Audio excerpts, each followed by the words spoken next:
Assalamualaikum warahmatullahi wabarakatuh. Waalaikumsalam warahmatullahi wabarakatuh. Baik, perkenalkan kami mahasiswa Universitas Negeri Gorontalo dari program studi Teknik Arsitektur, Prodi S1 Arsitektur. Perkenalkan, nama saya Safran Wangi. Dan saya Ahmad Yunus. Kami dari kelas B. Baik, kami ingin mewawancarai Bapak tentang tempat tinggal pribadi Yang bernama Albis Rapel Haji dan Umroh. Yang pertama saya ingin menanyakan apa peran Bapak dalam proyek pembangunan gedung tersebut? Baik. Jadi sebelumnya saya perkenalkan dulu ya. Nama saya Pak Asri, Pak Asri.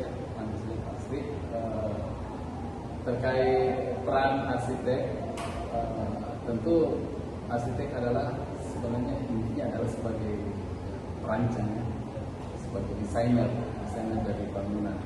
Nah, dalam konteks ini bangunan tadi adalah rumah tinggal pribadi. Namun memang lokasinya itu berada di dalam satu kompleks dengan kantor travel. Nah, tentu ya sebagaimana saya sampaikan tadi, peran arsitek itu ya sebagai desainer merencanakan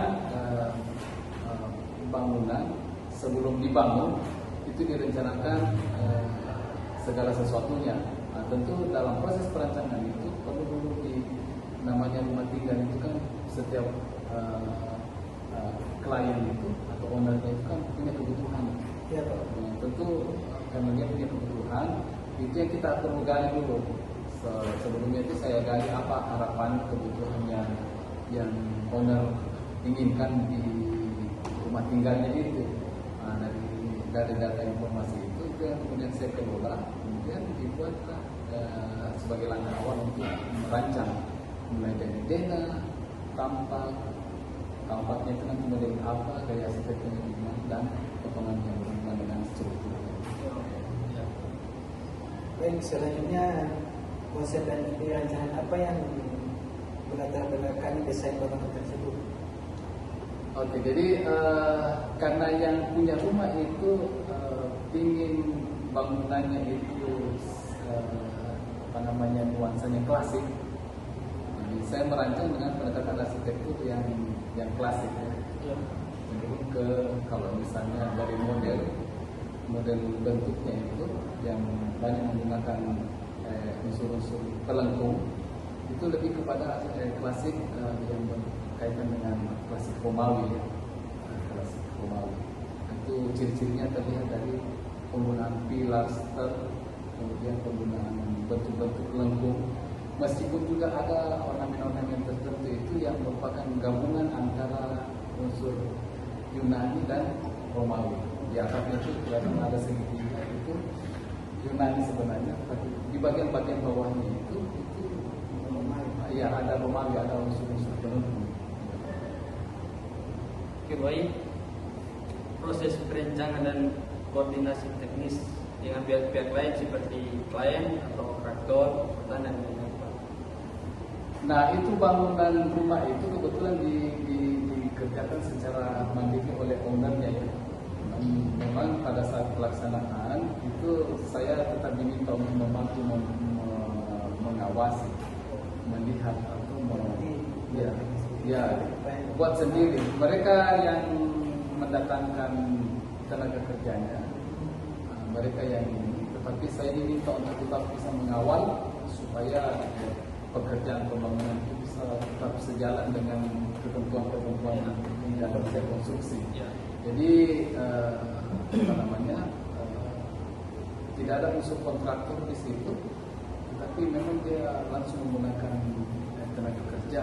Tapi si tenaga kerjanya ini ada kepala mandornya itu punya kemampuan untuk mendirikan gedung tanpa harus melalui proses kontraktor ya.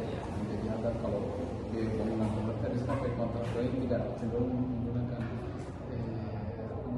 mandor sendiri. Tapi karena itulah makanya saya diminta untuk mengawal untuk supaya tetap jalan sebagaimana yang diharapkan. Baik, selanjutnya terkait komunikasi profesional yang dilakukan selama proses proyek itu berlangsung bagaimana Pak? Tentu komunikasinya tetap ya, karena namanya bangunan itu kan biasa di perjalanan prosesnya itu kan biasa ada hal-hal yang perlu kita komunikasikan terkait desain, terkait bagaimana sistem bagaimana strukturnya. Strukturnya kan mulai dari pondasi, jenis pondasi apa sih yang mau dipakai, kemudian besinya, pembesiannya bagaimana, kolomnya bagaimana, jobnya bagaimana, dimensi kolomnya bagaimana arsitekturnya. Itu tetap ada komunikasi. Mereka itu yang saya maksud tadi, saya bagian mengawal perjalanan itu. Gitu. Saya tetap memberikan arahan-arahan sebagaimana supaya bisa tetap hasilnya itu bisa sesuai dengan apa yang diharapkan berdasarkan desain yang sudah dibuat. Terus? Oke, baik. Apa pesan atau nasihat Bapak kepada mahasiswa arsitektur dan sebagai calon profesional? Oke, baik. Jadi Anda sebagai mahasiswa yang saat ini sedang mengikuti atau menjalani perkuliahan, sebaiknya jalani perkuliahan itu dengan serius, tekun,